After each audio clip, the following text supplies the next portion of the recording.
There are two quite different ways of influencing the world of philosophical thought, two very, very different ways of contributing originally to the literature, to the animating spirit of philosophy. One is a very well-known way. It shows up in philosophy journals. It's taught in schools of philosophy and departments of philosophy. It's often rigorously analytical. It's built on a foundation of logic. It's richly indebted to Plato and Aristotle, but takes off from there, etc. Much of what is covered in these 60 lectures is fortified and fleshed out by that school and mode of philosophizing. There's another way, and that is by way of aphorisms, by way of a kind of wise, personal, penetrating reflection on the meaning of all the things that philosophy deals with. And sometimes the influence of those operating out of that tradition is so pervasive, so extensive, that you can't identify the source of the influence. It seems to be broadly atmospheric. I would say in modern times, no one enjoys the status of that kind of influence, that influential status, equaling that of Nietzsche, about whose ideas my remarks in this lecture are concerned. Well, if the object of philosophy is the discovery of truth, if its mission is the search for truth, then what is it we can say about the author of such aphorisms as this one? Quote, "What are man's truths ultimately? Merely his irrefutable errors," close quote. That from Nietzsche's The Gay Science. Erroneous articles of faith include the following: that there are things, substances, bodies, that a thing is what it appears to be, that our will is free, that what is good for me is also good in itself, that also from The Gay Science. Try this aphorism. My concept of the philosopher is worlds removed from any concept that would include even a Kant, not to speak of academic ruminants and other professors of philosophy, close quote. We all know what an academic ruminant is. It's a cud-chewing, cow-like creature that simply keeps his jaws moving with little by way of nourishment arising therefrom. Academic ruminants. So he won't even include Kant, let alone academic ruminants. Now, Friedrich Nietzsche was born in a rural region of Germany in 1844. He died in 1900 under the care of his sister, Elizabeth, who at the time came home from Paraguay, where she had devoted her energies to the founding of an anti-Semitic colony. You begin to see this as a rather mixed family background. Good enough to come home to take care of her brother and abandon the colony for anti-Semites that she was laboring to produce in Paraguay. From 1888 until his death, Nietzsche would require care either within institutions or in the home of his mother or his sister's rented villa. His was a troubled life, made all the worse by a syphilitic infection that may well have resulted ultimately in utter madness. He was, however, a writer of great power, a thinker of dark, suggestive, and daring ideas, a radical with a style and ingenuity capable of making the most developed philosophical systems and arguments seem jejune. Is there a greater distance to be found between his ideas and those of Matthew Arnold? Matthew Arnold's ideas of sweetness and light, the Matthew Arnold whose idea of culture is just the best thing said and thought by the human race. As far apart as was their thought, there is this common bond between Arnold and Nietzsche. Their arguments are addressed to the many, and not to the schoolroom. The second half of the 19th century witnesses a proliferation of public forums, magazines, pamphlets, newspapers, public lectures, adult education centers, hosting the best minds of the age, now seeking to instruct and, yes, convert the new and growing middle class. The democratization of knowledge is now richly underway, a takeoff from the encyclopedia. long before the internet, and it is shaping the sensibilities of entire nations. How unsurprising, then, that a technical college in Birmingham will have Thomas Huxley give the Founders' Day address, and in that address feature a battle between classical learning, the classical learning of the aristocrat, and the practical, classless knowledge of the scientist. This age of reform, with its ethics of liberation, its wars on discrimination and class oppression, ranks high on the list of the world's political achievements, and we mustn't ever forget that. But a price does get paid for this.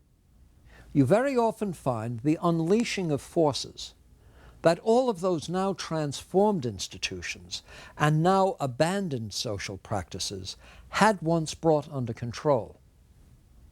There are not many periods in intellectual history in which a Nietzsche would gain a publisher, let alone a readership. And the second half of the 19th century just is one of those periods. He is a luminary, but luminary is somehow an odd word to use in a brief lecture on Nietzsche, whose world is anything but sweetness and light. It is rather a world of light and dark, a world of opposing polarities and opposing tendencies. Is there something in us, as Arnold insisted, that inclines us to Greek? But which of the Greeks? Nietzsche was a gifted philologist, schooled in ancient Greek, a devoted student of the Greek tragedies, which he prized for their courageous acceptance of the realities of human life. Which Greeks indeed? The gods? The philosophers? The everyday citizen? Are we equally inclined, if we're inclined to Greek, are we equally inclined to Apollo, Eros, Thanatos, Medea, Clytemnestra, Agamemnon, Alcibiades? Are we inclined to the Greeks given to us by Euripides, Sophocles, Aeschylus?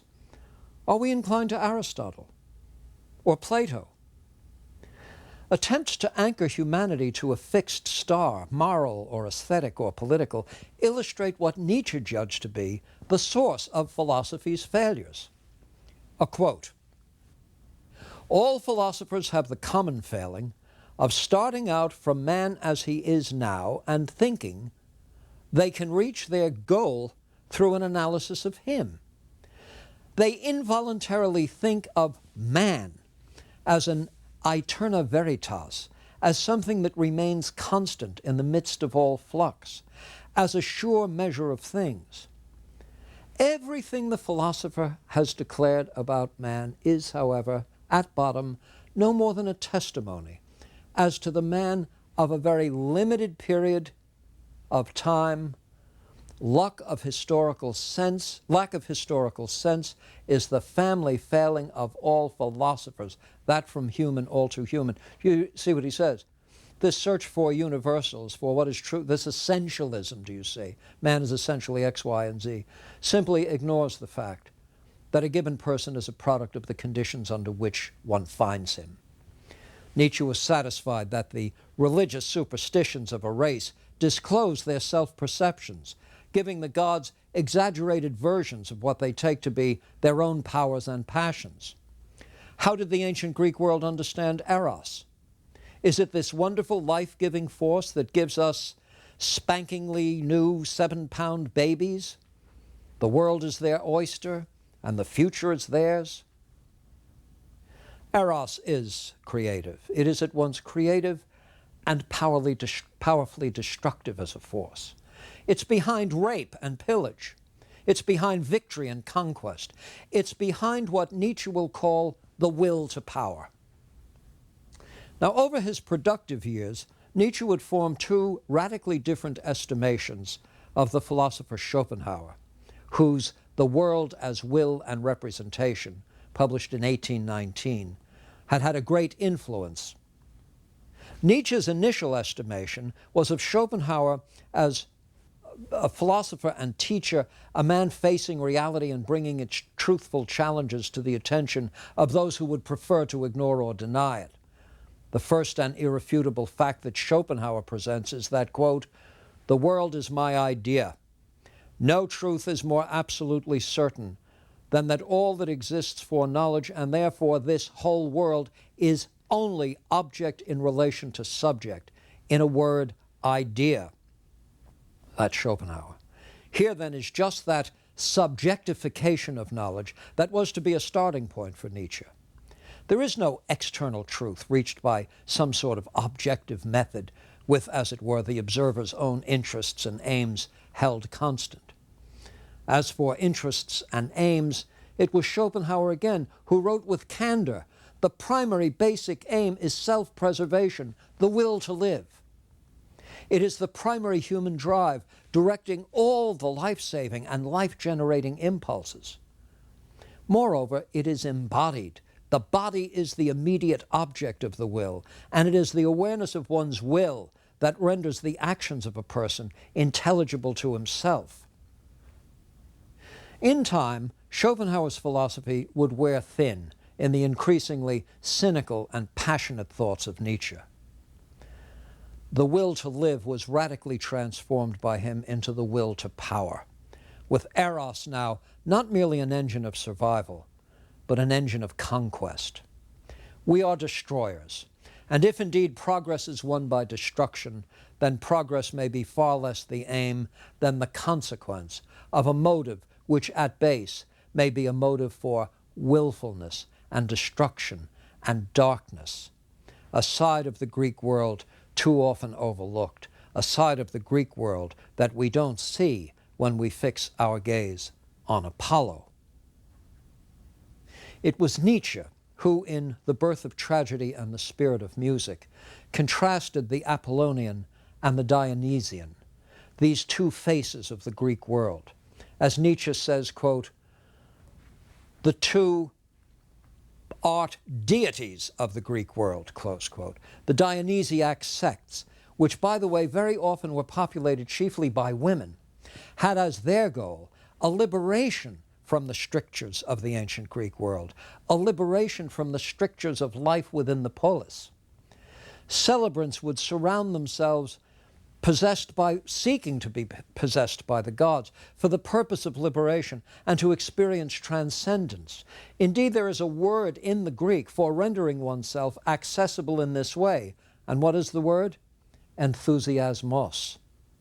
Enthusiasm in the original acceptation is not simply being quite excited by something. In fact, it's being possessed by something. And to be possessed by something, you have to abandon yourself. You have to step outside yourself. You must stand outside yourself. It has to be a total out-of-body sort of thing to leave room for the movement in of the God. To be sure, the Greeks had a word for that too. Ecstasis. Ecstasy is not simply being in a swoon. It's being removed from oneself. It's a kind of death. One must die to be born again. All this, however, proceeds within a group of kindred spirits, each facilitating the experiences of the other, each contributing to something of a mass hysteria. This is the best we can tell about some of these ancient Greek mystery religions. Now, the merging or marriage of the Apollonian and the Dionysian is treated by Nietzsche in The Birth of Tragedy, which was published in 1872. It's the achievement of Greek tragedy to resolve the conflict or relax the tension between these two art deities by giving the Dionysian element the means by which to give the fullest expression of pent-up emotion, passion, dread, madness. But all this framed within the Apollonian framework of story, plot, and coherence. What a remarkable integration Nietzsche is achieving here. Well, he says it was the fault of Socrates and the Greek academic philosophers to give too much to the Apollonian side at the expense of the Dionysian. In his preface to The Birth of Tragedy, he makes this point explicitly. Quote, Socratic ethics, dialectics, and temperance and cheerfulness of the pure scholar, couldn't these be viewed as symptoms of decline, fatigue, distemper?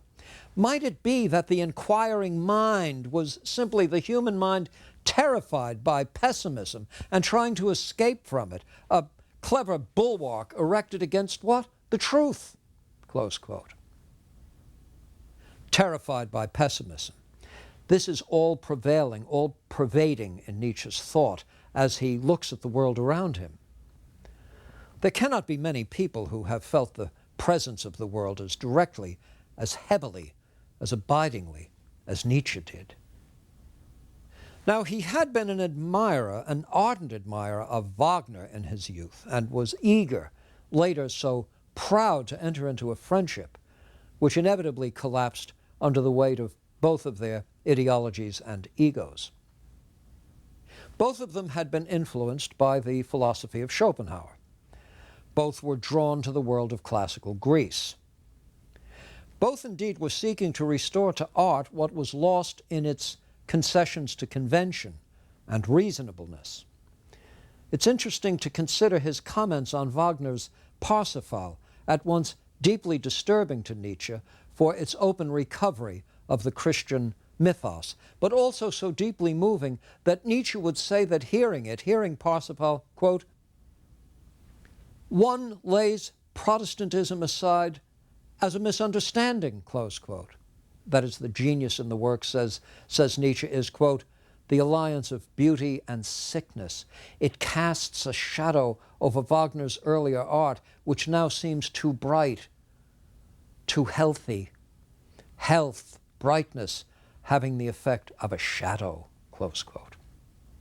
Again, the urgency of the Dionysiac, no longer tamed by the Apollonian, confers a truthfulness on Parsifal not present in Wagner's triumphant Germanic epics. Thus, although it was Wagner's courageous adoption of Germanic legend and law over the submissive rationality of Christianity that first attracted Nietzsche, still he finds in Parsifal an authenticity that cannot be denied. He visited Wagner in his home, and they struck up a relationship that lasted for a time. Wagner, of course, was obsessionally anti-Semitic.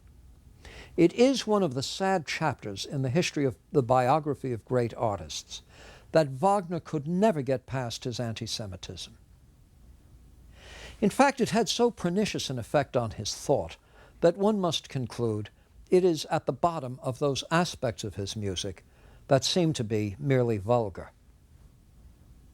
A mere glimpse of this pathological contempt is about all time will bear, and I take it from one of his letters to Franz Liszt.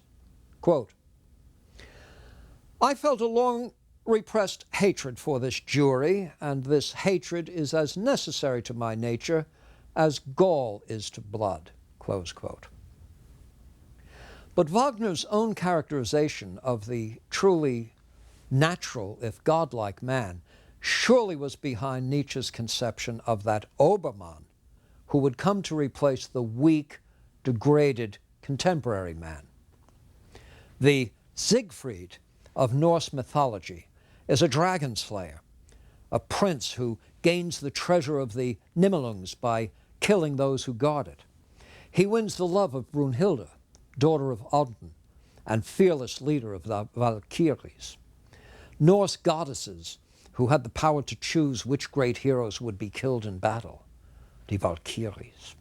I note this chiefly to call attention to Nietzsche's attraction to power, imagery, lusty unconventionalism. Nietzsche surely is the first of the great depth psychologists of modern times. He's actually committed to probing the depths of the unconscious. Freud acknowledges as much later. He understands that at the level of our conscious daily lives, so much of what we do is actually a sublimation of the very basic instinctual impulses that we refuse to face. Nietzsche is the first to use the term sublimation in a way that it will come to figure in Freud's own psychoanalytic theory. Now, in reading Nietzsche, one confronts soon enough the famous Obermann. This is one who will, quote, overcome man, close quote, overcome those committed to a life of comfort, staying out of trouble, keeping their noses clean, a society of essentially servile, mechanically living people whose lives are empty, pointless sets of distractions. It is Zarathustra now who speaks. Quote, I teach you, the overman, man is something that shall be overcome. What is the ape to man? A laughingstock or a painful embarrassment. And man shall be just that for the overman. Once the sin against God was the greatest sin, but God died. To sin against the earth is now the most dreadful thing. What is the greatest experience you can have? It is the hour of the great contempt, the hour when your happiness, reason, and virtue too arouse your disgust. Close quote. Nietzsche surely does not regard himself as the Obermann. He certainly doesn't regard Wagner as the Obermann. His candidate is, if he has to have one, I should think, Goethe. And what he finds in Goethe is a life lived at the aesthetic level, life authentically lived, utterly faithful to one's vocation. Obermann here has to refer to something rather more penetrating than a mere anti-conventionalist. It's Goethe's integrity, not his manners. It's not on the surface Goethe. It's in the interior Goethe that Nietzsche finds a spirit capable of rising above the welter of mere conventionality, mere opinion, the stock beliefs and phrases of a narcotized, self-hypnotized population that will do anything to keep itself out of trouble. This is political correctness writ large. Nietzsche, the so-called nihilist, the cynic, so often portrayed as either melancholic or angry, a tiresome scold. But one must love in an ultimate way, to be so painfully concerned about the number of persons, the large majority of people, who have yet to enter what at least he takes to be an authentic form of life. We see this in his reflections on all we might be inclined to regard as progress. The cheerful prospect of evolutionary forces that prune and improve and lead inexorably toward progress and perfection is but another myth that Nietzsche exposes. These very evolutionary pressures have as their central mechanism destruction. Creation is always at the expense of something else. Every creative act has to destroy. In human affairs, the penchant for destructiveness may give rise to what at the superficial level looks like progress, thus concealing the prime impulse itself, which is the will to power and its impulse to destruction. How does power express itself? Typically destructively. How did we ever come to see reality as the setting for rationality and sweetness and light? How did we ever fail to notice what most deeply moves us? Now, when Nietzsche assays what we are pleased to call Western civilization, he finds the body of Judeo-Christian religious beliefs and declares them to be religions of servitude. Declaring himself to be the Antichrist, he then presents a scandalous depiction of Jesus as a character very much akin to Dostoevsky's idiot. This is someone who is so utterly innocent and naive, referring to Jesus now, so utterly innocent and naive, so utterly devoid of the impulse to power, that in fact he goes through life as an almost unbelievably good person, but he's not really emblematic of anything. His salient characteristic is that what is authentic in him is almost childlike. That's the salient characteristic, unless ye become as little children. Might be a gloss on his own life. The lesson of the life of Christ, what Christianity has taught, which is turning the other cheek, we're born in sin, love thy neighbor, take care of the needy. Nietzsche says this is just a rehearsal, a religious rehearsal designed to keep people in their place, to set a limit on their progress, to set a limit on their expression of their feelings. It's a religion of guilt. It's a religion of servitude. Nietzsche believes the Jews are even worse at this. The Jews spend all their time under thick clouds of guilt and sin. They've got a God that punishes them. They've got to enter into compacts and covenants with him. If we do this, will you do that for us? Now, it is a maxim in Nietzsche's philosophy that suffering, mistrust, self-loathing, the rejection of all comforting superstitions, are the staples of a defensible conception of life. The process of actual suffering has to be almost a goal. One has to go through a kind of striving and suffering that includes, he says, quote, self-loathing, the torture of mistrust, and the misery of him who is overcome.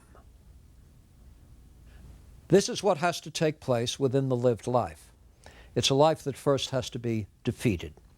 One has to recognize that one has been so in the thrall of an inauthentic theater piece, scripted by others, one has not yet begun to live the life of man.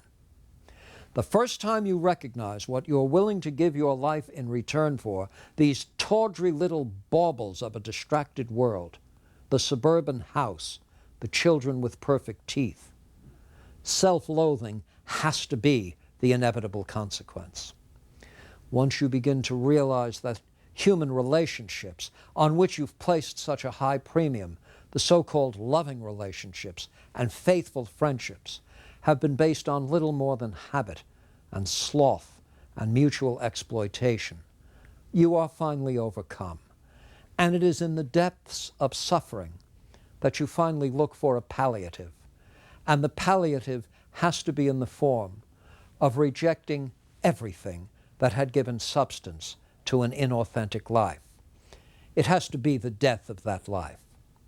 And once you come to grips with what it is in the unconscious that has the real claim on your life, and how long you have repressed it and sublimated it in ways that are treasonous to it, it's only at that point that you begin to see some light at the end of the tunnel. Now that you begin to see that, you are in a tunnel, and you're going to stay in that tunnel, and you're going to make the best of it. This is the beginning of what is right and true. To know oneself is to know a divided nature, a corrupt and corrupting nature, in which the best thing that can be said about it is that it might suffer with a certain kind of dignity. So through the dignity of the struggle, one makes oneself worthy of what? Well, of oneself. Nietzsche died at 56. His health had been uneven for years. In 1889, he caused a crowd to assemble when he collapsed in a public street in Turin. Before he collapsed, he had run over and put his arms around a horse. He was hugging and caressing and kissing a horse that had been mistreated by a coachman. And he must have found in the suffering of that innocent animal just the sort of authentic experience that human nature sets out to deny itself, and in denying itself, that it inflicts on another and on the innocent. The picture I have of Nietzsche is the picture of Nietzsche caressing an innocent who has been the subject of abuse. And that picture forgives almost all the rest.